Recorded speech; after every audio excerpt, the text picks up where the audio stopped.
Start recording. Yeah, press start recording. All right. So, welcome everybody. We are, dude, it's working. It's working fine. We're good. Well, Can anybody hear us well? We good? so far we got one person, which is me, but let's see. So far we got one person in there? That's good. Dude, it's working. It's working fine. All right, we're good. We're good. Good. What is going on, everybody, and welcome to the very first live stream of the BenchWarmers podcast. Last week was a regular episode. Hold on.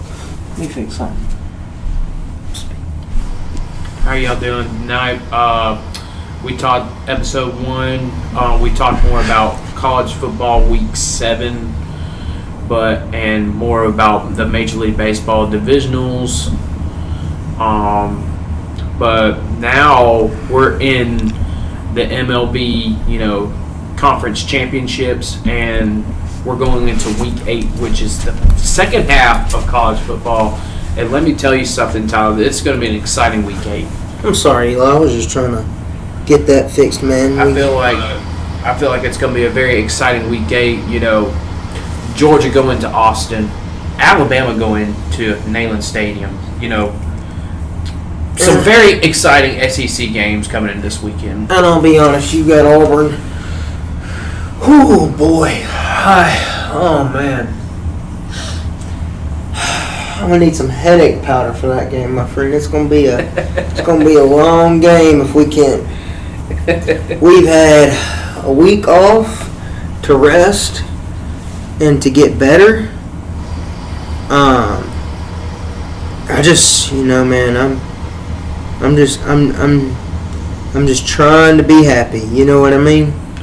Dude, and I told you this yesterday, is that, Auburn came off a bye week, and, they could have some adjustments, they could have some preparations coming into this game, and, Auburn moved the ball and ran the ball pretty well against Georgia. Well, let me tell you that. They ran the ball real great. And Josh Pate, I was listening to Josh Pate's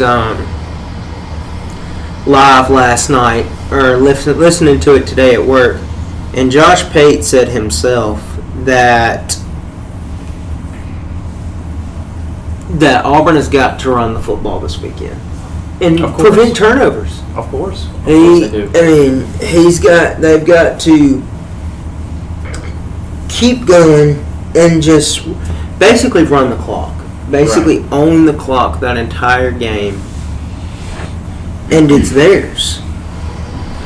I think what Auburn needs to do is run the ball, kind of dominate the line, and they really need to they need to put pressure on the quarterback, on the defensive line and everything. Auburn's real good on the front 7, the linebackers and defensive line.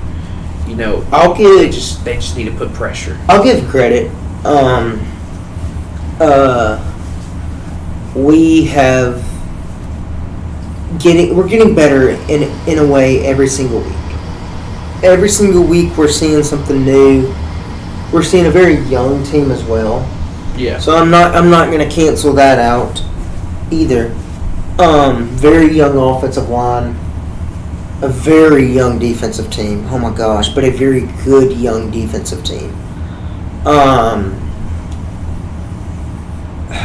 Give secondary another year. Secondary. And Auburn will have one of the best secondaries in the country.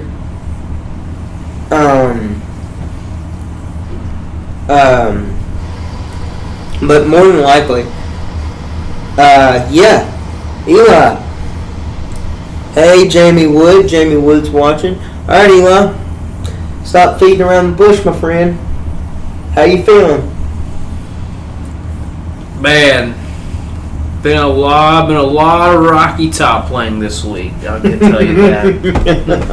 Been a lot of Rocky Top playing. A bunch of Rocky Top. I think it's going to be an exciting game. It's going to be exciting for the players. Back 2 years ago, they got that loss, in Neyland Stadium. So I think some of those seniors that played 2 years ago in 2022 will have a chip on their shoulders, and I think Alabama will have that preparation to be there to be ready to play. Here's the real question, though. Is Alabama going to be ready to play with the clock? Because Tennessee is going to kill that clock. Tennessee is going to want to run that clock down. And I hate to break it to you, but the last 2 games, the opponent has played the clock like a dadgum fiddle on Alabama. Alabama has not been able to get control of the clock. They rarely have time when their offense. They don't even get a break. I'll say that. The key for Alabama this Saturday is to get off on third down. That's the thing. Get off the field on third down on defense, then you move the ball on offense. That's all you can do in Tennessee. Tennessee's got a very good defense. I'll give Tennessee that. Their offensive's young. The real question is Nico Imaliava good? But Tennessee's a very, very good offense. I mean, a very, very good defense this year. I wouldn't say Alabama's defense is great, but they're good enough to give Nico a test for his money on Saturday, honestly. But let's see here. It says in the game against Florida, recap, box score, team stats. Wow. I take that back. Tennessee allowed 223 passing yards from Florida. Allowed 138 rushing yards. When they played Arkansas and lost to Arkansas, they allowed only 100. They allowed only 200. They allowed 297 passing yards and 134 rushing yards against Arkansas. Yeah, but Tennessee's defense, I guess, is just not as good as I thought it was. But the problem is Alabama's averaging 45 points per game. They've allowed over 200 yards or more passing in every single game they play, except for Kent State and Chattanooga at the start of the season. And that just tells me right there that Jalen Milroe is going to have multiple options to pass.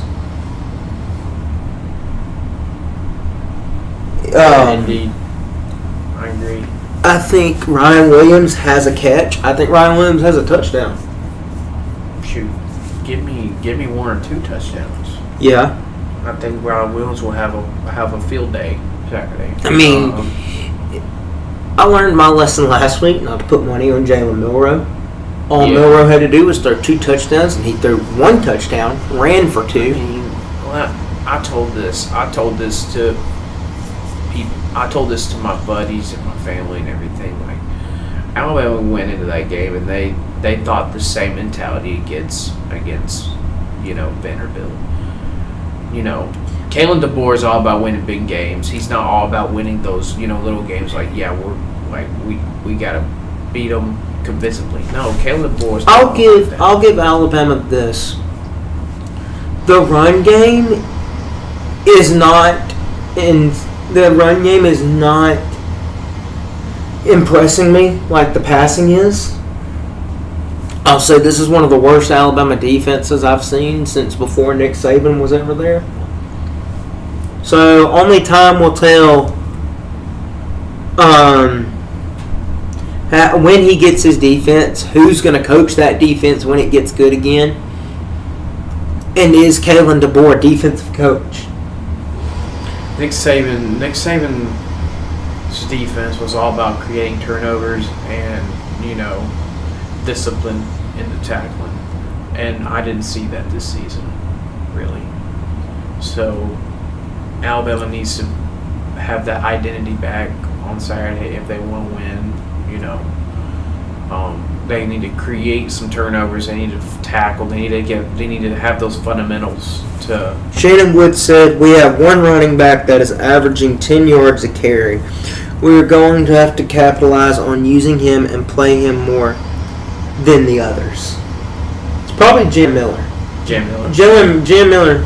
Come on, show a little energy.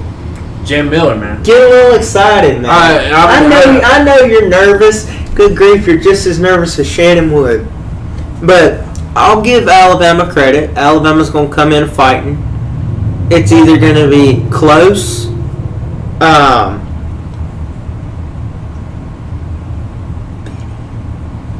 Let me tell you something, though. Alabama will not get blown out. No. Alabama will not get blown out by Tennessee. I'll say this, though. Alabama comes prepared. I'll say Alabama comes prepared. I think they play their best since the last two games. I still think, you know what? Let's get down to the predictions right now. Let's go ahead and jump in for the Auburn game and the Alabama game. I think Bama drops one more game. They either drop Tennessee this weekend or they drop LSU in a few weeks. If Alabama wins this weekend, it'll all determine on how well LSU plays against Arkansas and A&M. Yeah. If Alabama loses to Tennessee, I think Alabama still determines on how well LSU plays against Arkansas and A&M because the game is in Baton Rouge this year. Right.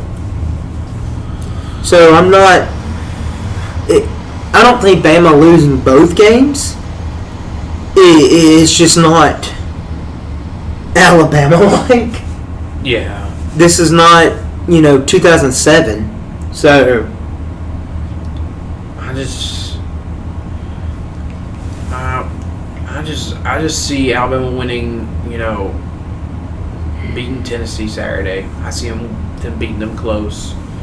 It may be dropping LSU, and then probably winning out the rest of the season. And you see them winning out. I see them winning out and going to the playoffs. Do they beat? What? We'll get down to this game in a few minutes. Do they win the SEC? No, I think Texas got it. Only because Texas is looking the most complete team right now. All right, Auburn and Missouri. I think we pull it off. As an Auburn fan, the last couple games I've picked against us, and obviously I've picked right. I think Auburn bounces back. I'm taking it one game at a time. I think it's Louisiana Monroe. But I think Auburn takes the win this weekend. I think it's going to be close. Yeah, I think they beat Louisiana Monroe in 3 weeks. So that's 4 wins on the season. So that's 4-4, 3-4 this weekend if they win, and then on the road against Kentucky, and then we come home to play Vandy, and then UL Monroe, and I think we beat Monroe. So that's two more. That's 2 more wins right there for us that I can go ahead and say. Yeah. I think we beat Missouri this weekend. I think we run the ball like we're supposed to. And I say you can go ahead and just say Jarquez was the best running back coming into the SEC this year. Give me Auburn beating Missouri and then lose to Vanderbilt and then beat Louisiana Monroe. I think Vanderbilt. You think we lose to Louisiana Monroe? I think losing to Vanderbilt. Oh, beating y'all gonna. You got us losing to Vandy? Yeah, they're fantastic. It's in Auburn. They're fantastic. It's in Auburn. They beat at Kentucky. They're good on the road, man. Let me just tell you. It's gonna come down. Look, it's the same quarterback last year with New Mexico State. I think Hugh Freeze knows what he's going up against though this time.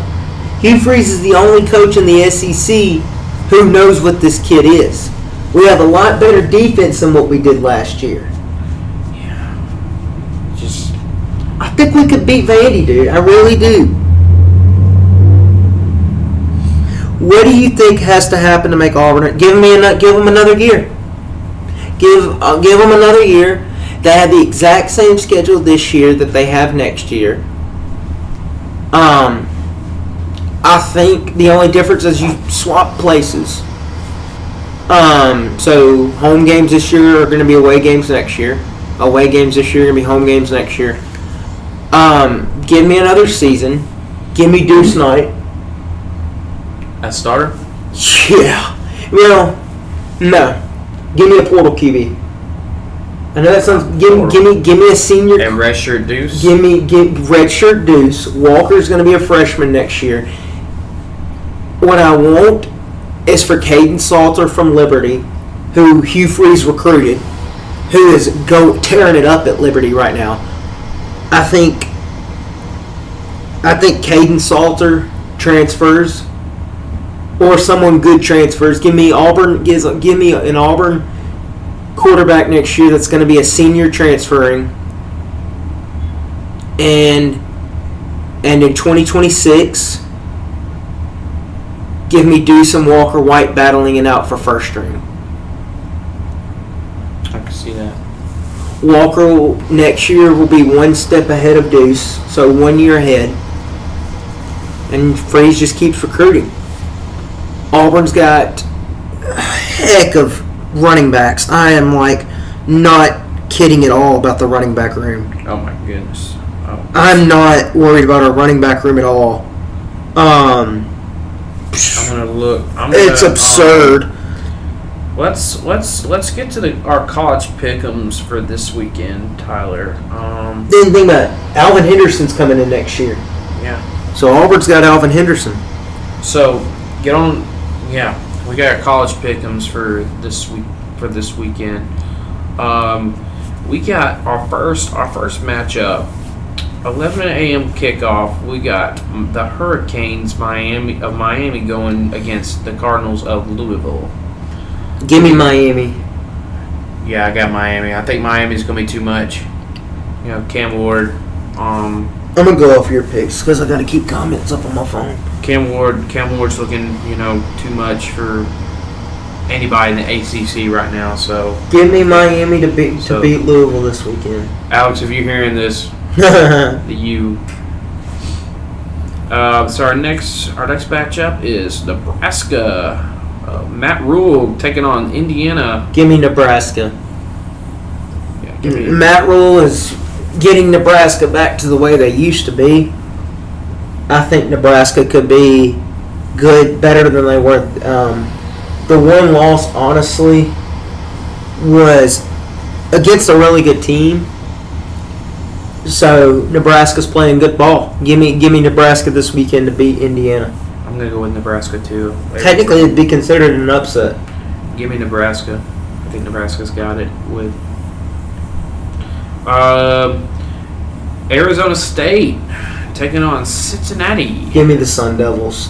Arizona State wins that. I have no faith in Cincinnati. Ever since that one lucky run to the playoffs that 1 year Cincinnati had, and Alabama just totally blew them out. I don't. Cincinnati's just not what they were that one season. Yeah, give me Arizona State. I think they're too much. We got Louisiana. The Raging Cajuns taking on Coastal Carolina. Give me Raging Cajuns on that one. Coastal Carolina's on one of their down seasons. Raging Cajuns are playing some of their best ball this season. Let's not forget, Coastal Carolina was, what, did they only have one loss last year? I call it a miracle season, though. So, you look at it. There's your miracle teams in the lower conferences, and Coastal Carolina and Appalachian State are two of those miracle teams that just pull off some of the craziest seasons ever. But I think Coastal Carolina, what's their record? 4-2. 4-2, yeah. For a 4-2 team, give me the Raging Cajuns, man. People sleep on Louisiana University. I'm going to have to go with the Cajuns. All right. Here we got the old Rocky Bottom. I'm kidding. Rocky Top taking on the Crimson Tide. Give me Tennessee. Give me Rocky Top to beat Alabama in Neyland to go 2-0 against Alabama in Neyland for the last 2 games in Neyland. Special shout out to Lee Corso. Not so fast, my friend. No, not so fast. Not so fast. You know Pat's gonna pick Alabama not so fast. this weekend. Not so fast. I'm taking Roll Tide, baby. Oh my gosh. All right. Michigan and Illinois. Give me Illinois. Give me the Fighting Illini. I think Illinois is playing some of the best ball in a while. Michigan and whatever that kid's name is. What's his name? Orgy. Is that his last name? Orgy, somewhat. I don't think he's playing. I don't think he's it. I think Michigan has fallen off. Give me Illinois, because they gave Nebraska that one loss, and it was a very close game. But Illinois is playing a very, very good season of football. Illinois is playing some complete football this year. Oh yeah, this season. I really like how they're playing. You know, I think I've watched 1 or 2 games. Once a couple Saturdays when they were playing, and they are getting stuff going over there. Michigan has really fell down, you know, losing Jim Harbaugh, McCarthy, you know, and you know I'm gonna go with Illinois. Jamie says Bama beat. Jamie says Bama comes ready to play. I do think Bama comes ready to play. I think Bama comes ready to play Saturday, but I just think give me Tennessee. Okay, this may be a pick that we're both gonna give. Texas Tech. Give me Texas Tech. Texas Tech. But you know Auburn has a home and home with Baylor next year. Yeah. Next year they travel to Texas, which will take place at the Cal game. Okay. Here we got a very good rival for a long time. Battle for the Golden Boot. We got the LSU Tigers taking on the Razorbacks. Give me LSU. Brian Kelly said one press conference and LSU is playing lights out football. Give me Garrett Nussmeier and the LSU Tigers. Give me a very close game in Razorback Stadium. I think LSU wins. Give me the Tigers, man. I think LSU's got too much of a talent. I said this season LSU would be a very... but Bama is mad at a whole new animal. Players are mad, but where is Kalen DeBoer mad? That man has shown no anger, no frustration, nothing. Like Nick Saban has. No offense, but he is not Nick Saban. No, I'm saying like Nick Saban has done back in the season when he was mad. He showed his anger. Nick Saban showed his emotions. Kalen DeBoer showed nothing but smiles and happiness. Sometimes you got to get a little bit of. Okay, here's what I've seen in interviews about Kalen DeBoer. Here's what I've seen. Interviews. Here's the difference. Saban will show his personality, his frustration about a game, about what the issues are, what they did, even if they blew out the team, he will show issues. Kalen DeBoer, you know, what it got me is after they lost to Vanderbilt and barely beating South Carolina, it was all smiles. I'm like, well, you know, the players can text me anytime. You know, I love them. I'm here for them. You know, that's not how you do it, DeBoer. I know that. I'll never forget when Alabama started the season off against Louisville, and Alabama was playing the 2 QB system at the time. Saban was already mad about reporters all week long about asking him on who he was going to start at QB going into the game. Saban played a 2 quarterback system that night. It was Jalen Hurts and someone else. But I do know at the end of that game, that reporter looked at him and said, "Congratulations on the win, Coach. We just want to say y'all did a great job, but at the same time, we would like to know, going forward, both your quarterbacks played outstanding football tonight. We would like to know who is starting." And he said, "I've said it once, and I'll say it again, so please stop asking." And he was pissed. Nick Saban was pissed that night. He said, "I'm going to say it once, I'm going to say it again, so quit asking." That's what he said. Stop asking who the starting quarterback was. Yeah. He didn't care about the win. He just was tired of being asked who was going to start at quarterback. All right, enough about that. We got the main event. Give Texas. Georgia Bulldogs taking on the Longhorns. I'm going to have to go with the Longhorns. Only because, you know, just seeing the Longhorns, you know, taking on every. They beat Michigan, they beat Oklahoma. They're just Texas. They're beating their teams convincingly. Texas is playing the best ball they've played in a long time. Give me Quinn Ewers to torch them. Give me Texas 38-17. I think the game is in Austin. Texas is fixing to come out ready to play. I don't think Carson Beck stands a chance against Texas's defense. Texas has got a raw defensive secondary, and they're just going to be ready. Georgia has not been able. If watching that Bama game taught me one thing, it's Georgia can't stop the pass. Can't stop good passing teams. First half of the game Quinn against Alabama. Ewers is going to torch Georgia. I think Georgia loses 38-17. Yeah, I mean, give me the hook of horns too. I think Texas. Horns up, baby, horns up. I think Texas is going to be too much for Georgia going into Austin. Georgia's not real good in the secondary kind of the ball. I think Carson Beck will have some issues, especially with Texas's really good defensive line. I think Texas has two guys that's going to NFL. Quinn, unless something funny, Quinn still has a season. Yeah, he does. Quinn Ewers still has a season. Sorry for all you people out there that expected him to be gone this year, but Quinn Ewers still has a season at Texas. So give me the Longhorns. Give me the Longhorns. And we're going. Oh, we got another game. We got another game, another night game over here. We got the old Kansas State Wildcats after beating a really improved Colorado team. Give me Kansas State against West Virginia. Give me Kansas State. They're also playing some of the best ball of their life this season. They're ranked. They're unbeatable right now. I think Kansas State's going to beat West Virginia. I don't think West Virginia is going to be able to hold on with that Kansas State offense. Give me Kansas State. They got that. What's that quarterback's name again from Kansas State? I have no idea. He's playing really good football this season. I enjoyed watching Kansas State play against Colorado. You stayed up for it. I didn't. I stayed up for the first half of it. But I can't keep watching these Colorado games. But give me Kansas State, and that'll be in the submit. I'm going to submit my picks. I just can't keep watching these Colorado games. They're going on so late, especially when they have games in Boulder, and they want to start so late, like 9:30 at night. Colorado puts on a great game, but I ain't got the energy to stay up and watch them play.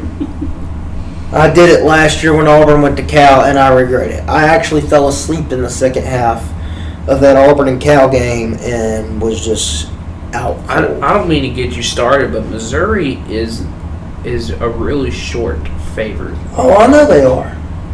They are shortening Missouri's expectation leash after that A&M game. Very short favorite. Okay. Well, I say we transition to some baseball. I say we did enough with college football here for the night. We're gonna look at the championship series. Baseball. All right. Well, excuse me. I'm sorry. The Yankees are currently leading the ALCS 2 games to none. Which, oh man, I didn't even notice this. The Tigers got beat. So it's Guardians and Yankees. Yeah, you didn't know about that. No, I haven't been following. The Tigers went down. I gotta do better. I think New York's fixing to win the American League. Yankees are fixing to win the American League. I think we are really in a treat for a New York World Series. I think the Mets can still pull it off against the Dodgers. The Mets are currently tied with the Dodgers 1-1 series. There's currently Game 3 in the works right now. Still 0-0, top of second. I think the Mets will find a way to close it out here as the series continues on. And I think the Mets once again are still one of the best teams in baseball right now. And they're still hot. and they're going to carry it over into the series against the Yankees. And I think the Yankees win the World Series. I think the New York Yankees are going to win the World Series. They've been playing some great baseball this year. And for the first time in years, the New York Yankees have won it. They've been going after it for several years now, being either the 1, 2, or 3 seed in the tournament. Let me ask you a question. So the Braves have changed up a lot in, pitching, hitting. They really kind of got rid of all. So what do we expect in the Braves next season? Like what's going to happen? I expect either a trade for a good pitcher. We trade someone young that is good for us for an older arm that can still go about 4 or 5 more seasons, or we get someone in the free agency that's just old. Yeah. I just like. I want the Braves to. It's always been pitching for the Braves. It's always been the pitching for the Braves. The Braves have always struggled with finding that group of starters that could just carry them all the way. And if you really look at it, that 2021 team had some good pitchers, but that 2021 team was won by our bats. Right. That 2021 team had some of the best hitters in the league. And we didn't have Acuna. We didn't have Acuna. We won the series. They won without Acuna. They won the whole thing without Ronald Acuna. And literally, what's so crazy about that 2021 season was not only did the Braves win it without Acuna, but they won it the year that Hank Aaron died, and the Braves dedicated the entire season to Hank Aaron. Right. And they also canceled the All-Star break in Atlanta that season as well because of COVID. Right. Oh yeah, man. Like I remember that 2021 run. I just you weren't as watching the Dodgers, who were obviously the best team in the West. Yeah.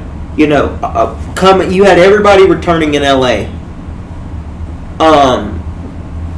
And then you're sitting there going, the Dodgers are probably fixing to repeat this. And then here come the Braves out of nowhere in the wild card position, just playing lights out baseball the same way the Mets are. Right. But I don't think the wild card position helps you today. I think the Yankees. Continue. No, I think I don't hate Aaron Judge. I was always taught as a kid in sports, there are certain teams you just don't pull for unless you just don't care about people and you don't care about others' feelings and you just don't care about happiness and you just want to be a snob and a jerk to people. And there's certain teams, and the New York Yankees are just one of those teams. I was raised to not like the New York Yankees. The media told you just weren't a Yankees fan. And you grow up in Alabama. Why be a Yankees fan? The Yankees were hated as I was growing up as a kid. So, I've never liked the Yankees. I've never liked the LA Lakers. I've always despised the Lakers. I don't like Alabama. And as a Saints fan, you're raised to hate the Falcons. And I can't stand the Falcons. You were just raised to Well, if you pull for a certain team, I'm the same way. Like you're raised to pull against your rival. Yeah, I was raised to hate Auburn. I was raised to hate the Dodgers. I don't hate the Yankees as much as I did when I was a kid. Yeah. Because the Yankees used to just run it. They used to run the tables before 2010. And the thing about the Yankees was that I'm going to pick a random team. Oh, and while you're looking at that, guys, here's my sleeper prediction for the MLB off season. I think Charlie Morton retires. I think Charlie Morton does retire. I think Charlie Morton retires. He's been hitting it on media for the past couple months now. Like even during like the wild card and everything, I think he retires. He's getting the age.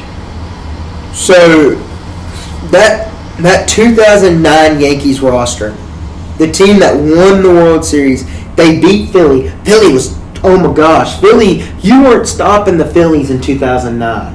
Never. The Phillies were the best team in the National League that year. They beat the Phillies in 6. They won the AL Championship against the Angels in 6. And they swept the Twins in the divisional series 3-0. The Yankees had Joe Girardi as their manager. So, obviously, the Yankees had one of the hottest managers in the league at the time. You had Jorge Posada. You had Mark Teixeira. You had Robinson Cano. You had Jeter. You had Rodriguez. You had Johnny Damon.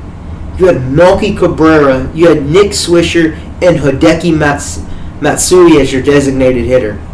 And then your starting rotation was Andy Pettitte, A.J. Burnett, Ching-Ming Wang, CC Sabathia, Hoba Chamberlain, Alfredo Acevias, and then you had you had the Undertaker himself. You had the Undertaker as your closer. You had Mariano Rivera. You just weren't stopping Mariano Rivera in the postseason. That man, let's see. What was Mariano Rivera's... Hold on, let's see here. What was Mariano Rivera's stats in the postseason? He was 8-1 all time in the postseason for a closing pitcher. That's crazy. Had an ERA of a .70.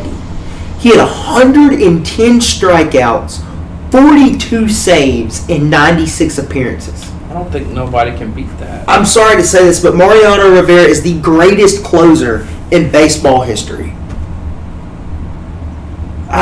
You're not stopping. Not many pitchers can say, not many closers can say they have 42 saves and is 8-1 in the postseason. That's a heck of a pitching career. It's one heck of a pitch. Oh, he's the greatest closer of all time.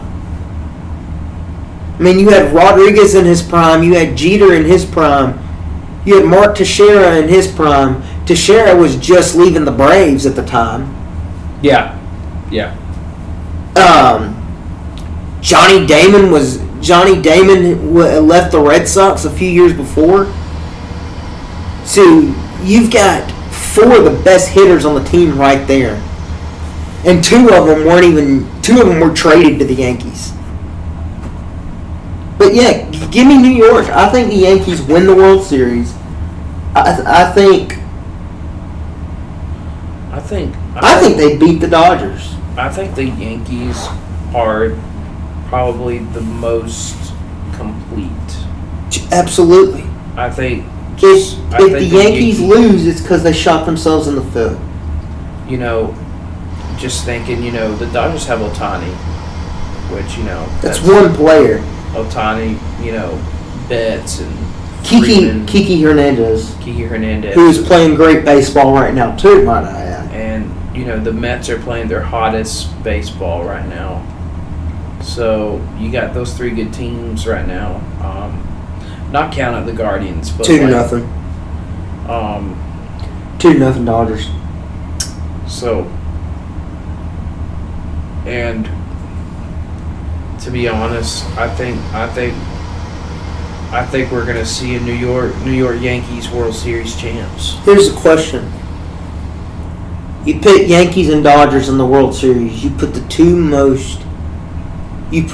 of the most historic, hated teams in the MLB against each other in the World Series. Do you see that, or do you see a New York World Series? Do you see a Subway Series? I'd rather see a New York series. A Subway Series. If you don't know what a Subway Series is where it's basically, if you look at it geographically, the Yankees and Mets, and I just learned this afternoon actually, the Mets and Yankees are a subway apart. You hop on the subway, and you could go from Yankee Stadium to Citi Field to see the World Series. So New York would be, it's what everybody wants. It's what I want to see is a New York series. Everybody would want to see Just it. think about it like this, though. Guardians make it, Mets make it, or Yankees make it. You don't have to watch any of the games on West Coast times. Definitely not. We don't want to see no West Coast. That would suck. That would suck for the Yankees to, You're flying from New York to LA, and then the Dodgers suck for the Mets. LA to New York. It would suck for the Mets. It would suck for the Mets as well. It's sucking for them now. So, it would suck for the Guardians. I mean, the Guardians are in Ohio. Yeah. Cleveland, Ohio. That means the Guardians would have to fly from Cleveland to Los Angeles. It's a quicker trip for them to fly from Ohio to New York. John Pierce, what's up, buddy? John Pierce. John Pierce, I ain't heard that. What's up, man? My man, John Pierce. Okay. I want to get back on the college football talk a little bit and get to y'all with the question of the night for 10 minutes.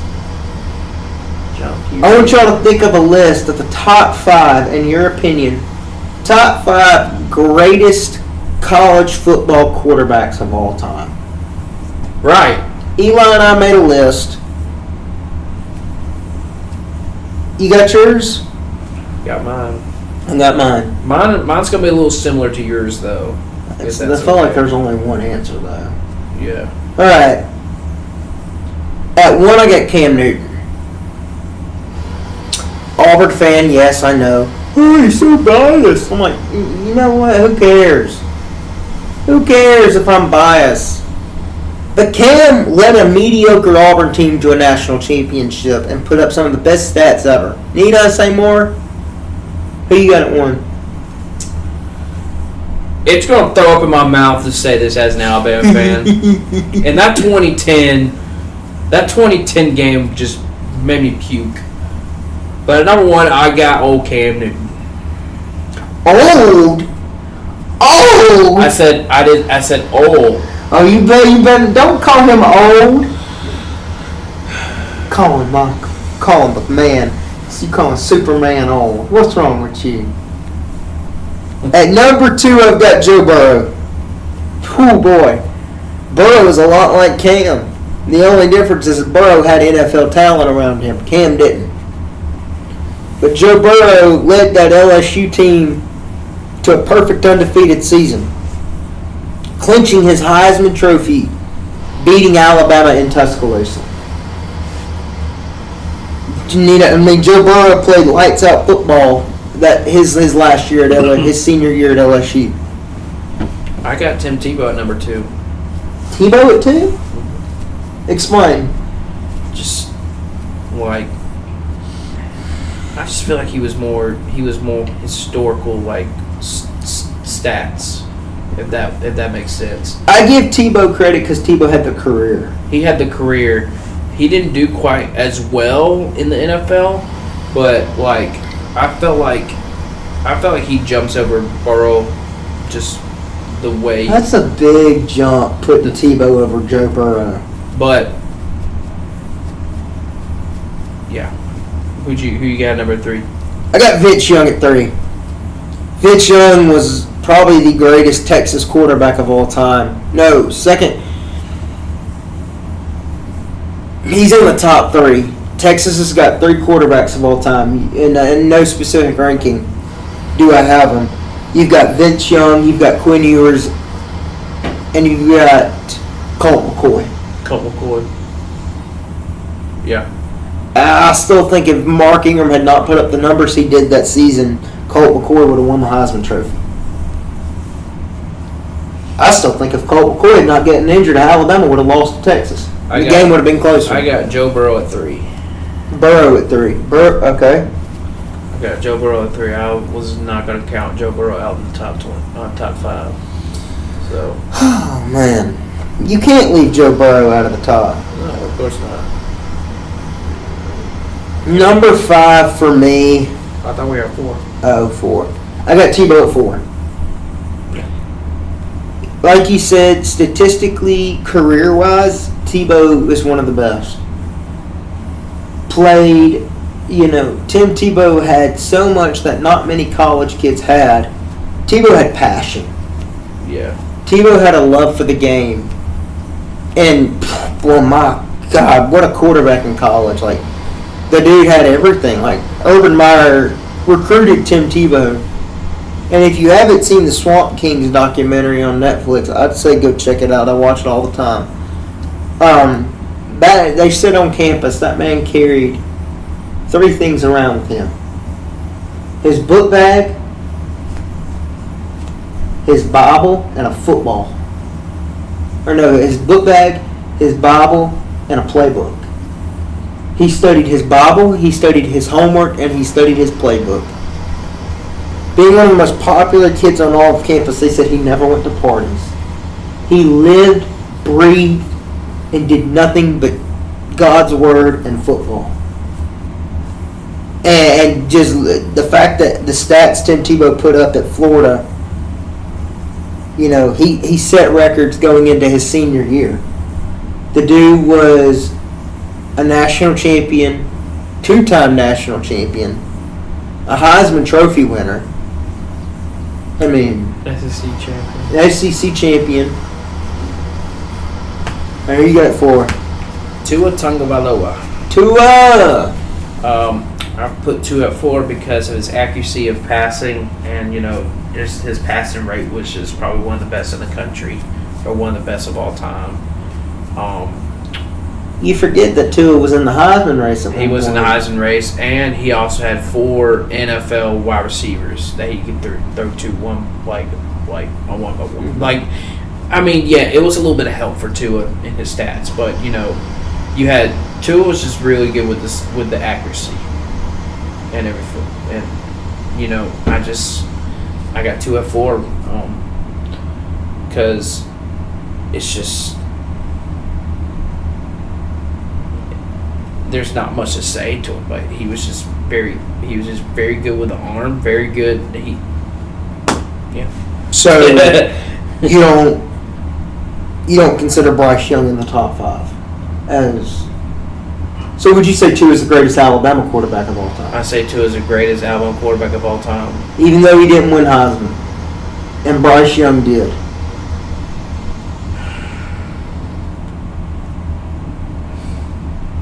My 5 is Tua, and for everything Eli just said. I think Tua is the greatest Alabama quarterback of all time. Tua was just special. Let's say we got a caller, so let's take this call. Caller, how's it going? All first that sooner than that. Alrighty. Well, you were our first ever caller on the BenchWarmers podcast. How can we help you? Okay, so got a little history for your hot take, if that's okay. 'Cause I don't know if y'all will remember this, or I'm just wanting y'all to make a guess. We're going to go to Major League Baseball on this. I think we went through. Eli, did you name your 5th quarterback? My 5th quarterback was Vince Young. Okay, so you do have Vince Young on your list. Yeah. Okay. All right. Well, just now that we have this caller on the phone, I'll go ahead and explain this next part of the show. Last 10 minutes of every show, everybody, we're going to be doing hot takes. We're going to give our numbers, and you have the chance to call in and give a hot take on whatever sport you want to talk about. If we find your hot take interesting, we'll keep you on the line. If your hot take is not interesting, or we find your hot take worthy of a hang-up, we will hang up. But please, feel free to call in. We'll leave our numbers, and but once again, please, caller, tell us, what is your hot take? So the hot take tonight is kind of like a little history in the Major League Baseball. And I don't expect y'all to remember this or know this, but I'll let y'all guess if y'all don't mind taking a guess. I think I know a little bit more about baseball than Eli does. Okay, so this Definitely. happened 33 years ago. Okay, I don't. The year was 1989. Okay. It happened October 17th, Game 3. Oh, do your research. October what day? October 17th, You're looking at 1989, between the Oakland Athletics and the San Francisco Giants. You're looking at a World Series, It's a World Series. and you're It's the first time ever Oakland Athletics and the San Francisco Giants ever faced off in a World Series. 89. Okay, Giant. without just, I gave you the teams, gave you the year. Before you research this, I want you to make a guess. What happened before the start of Game 3 that caused a delay? Where's the game? The game was played in San Francisco. Oh, well, that just go ahead and tells me right then and there something stupid happened. Shannon, I got the answer here. Did you look it up, or did you? I remember my dad was specifically telling me it was an earthquake. It was an earthquake. Dad told me that in base, like, 6.9. yeah. It was measuring 6.9 on the Richter scale, struck the San Francisco Bay Area. And it happened probably about maybe, I think from the demographics of it, I think it took place about maybe anywhere from an hour to 30 minutes before game time, which put a delay in the game. So just out of curiosity, you remember this well. Who won that World Series? It was a big news thing back in '89. Who? I mean, you got to think back. 89, 90, that's Ken Griffey Jr.'s rookie year in baseball. Gosh. Believe it or not. The A's were good, though. The team of the 90s was between the Toronto Blue Jays and the Atlanta Braves, believe it or not. The Braves were known as partial team of the 90s, with lineups like David Justice, Mark Lipke, Terry Pendleton, Otis Nixon, Deion Sanders, Tom Glavine, Not Greg Brown Town, Maddux. You had John Smoltz. John Smoltz. You had a rookie. We had to mention Brown Town on our podcast. You had a rookie Chipper Jones. You had Andrew Jones. You had. Well, no, Andrew Jones didn't come along until later, but you did have Chipper, there in the 90s. That I know Chipper kind of come along right around the retiring age of, right after I guess right around the retired age. I think Dale Murphy might have played on the Braves, but Dale Murphy used to be like the man for the Braves back then. I mean, he was the one that kind of took the role from Hank Aaron, as to say, but he didn't have the home runs that Aaron had. But If I guess this right, Bobby Cox is managing the team. Bobby Cox is the man. Oh man, yeah, this is old. We weren't even alive. That was just a little history lesson on the hot take for tonight, and I'm gonna predict the score for Saturday's Alabama-Tennessee game. Okay. 34-27 Alabama. He picked it closer than we thought he would. I can see that, Shannon. I think it's going to be a very close game. I got, give me Alabama 34-24. 34-24, yeah. 10 points? I think Alabama's a fourth quarter team. I know y'all picked, I think both of y'all picked Texas over Georgia. I think Georgia shows up to play. You think Georgia? So you picked Georgia? I mean, this is a make it or break it game for Georgia's quarterback and the wide receivers that they have. I'm going to be honest. Carson Beck is not Jake Fromm. He's no Matthew Stafford. I understand that, but look back. If you look back at Carson Beck's losing games, who have they all come to? Alabama. And I think that's the way he wants to. I think that's going to be because I honestly think. You think he purposely loses to Alabama on purpose so that he knows he can't be? No. I'm just thinking that Carson Beck wants to see Alabama again. Now, whether or not they play again this year, I'm not going to call that. But I don't think he wants to end his college career without getting at least one more, Let me ask you gentlemen something. What are the chances, and this is just a thought in y'all's head to scratch y'all's brains, but what are the chances of Alabama and Georgia meeting for another national championship with a 12-man playoff? I think it's possible. Anything's possible. We're possible to have an Iron Bowl in the national championship. I think you probably stand a better chance of them playing each other in the SEC championship than a national championship. Oh, you count Texas out? Oof. Well, this is not... All right, so I've looked at the schedule remaining. So right now, Texas A&M are at the top of the SEC.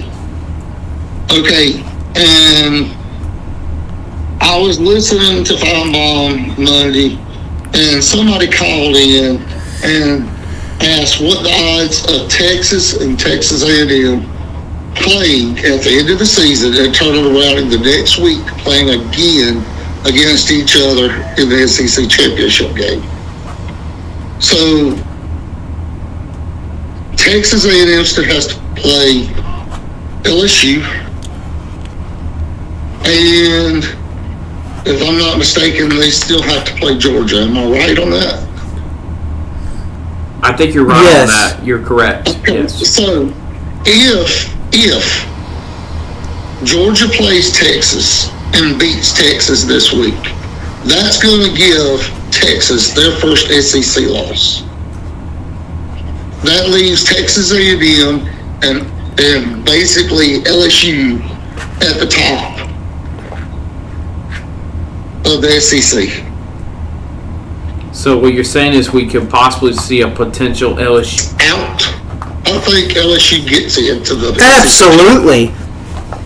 Okay, if Texas A&M wins out, they're in to the SEC championship game. If Texas wins out, but you're gonna have a loser between Texas and Texas A&M because they both got to play each other. Now you're gonna have a loser between Texas A&M and LSU because they got to play each other. Plus, Alabama could the thing we look back, because the rivalry of Alabama LSU is not like the rivalry of Alabama Tennessee or Alabama Auburn. Over the last 10 or 17 years, that's started becoming a rivalry of Alabama LSU. I think the only reason that's ever become a rivalry was because Nick Saban came back to the SEC and joined Alabama instead of LSU. Well, no, not necessarily, because if you go back and you look over the last 17 years, how many years has it come down to deciding game who's going to the SEC from the West, whether it was LSU or Alabama when they played each other? To be honest, if you really think about it, it's more come down to the Iron Bowl deciding who represents the West. It used to be Auburn, Alabama back then. Yeah, well, it's pretty much always been Auburn, Alabama. And the last couple seasons, it's been determined on whether if Auburn wins, it determines on whether Alabama even makes it or not. I can see where Shanna's saying though, because now you have two teams, A&M and LSU, that are that were out there battling the West too. I'm going to say this, and people can go back and say whatever they want. I think LSU is the team to beat right now. I think they barely squeak by over the next 3 out of the next 4 games. I think they beat Arkansas. I think they beat A&M in A&M, which is very hard to predict. You can't just walking into Kyle Field and winning a game in Kyle Field, no matter how bad A&M is that year, is like walking into Neyland and expecting to beat a really good Tennessee team. Okay, so this is my take. They're going into Kyle Field this year. One thing I will say this is when it comes to overtime games, if you look back over the last 10 years, the overtime games that LSU's been into, LSU has won. All right, Texas A&M, I can think of 3 overtime games in the last 5 to 6 years. They have won 1. They've lost 2. Wait, so You forget the highest scoring college football game of all time was also LSU versus Texas A&M, and it was in College Station. LSU, you're saying that LSU won every overtime. I think you remember that 2013 game where that was the last overtime. Let's see. You got to think about how many times LSU's gone to play Alabama in overtime and beaten Alabama in Tuscaloosa. And then you look at the overtime games that Alabama's played LSU in Baton Rouge and beaten LSU. But now that's just been the saving error, So, I mean, the last, I think, what you said, 2013 was when they played each other. Right. It was that night when Reuben Foster hit Leonard Fournette. Did that insanely hit. So that was the year they played each other for the BCS title game also. No, you're thinking of 2011. Okay, 2011 they went in overtime in Tuscaloosa. And all they scored was field goals the entire night. Except for one touchdown. Trent Richardson ran it down and it went the 21 zip. It was that only one touchdown that sealed the game, and that was the regulars. No, I'm talking about the regular season. The regular season. Oh, the regular season.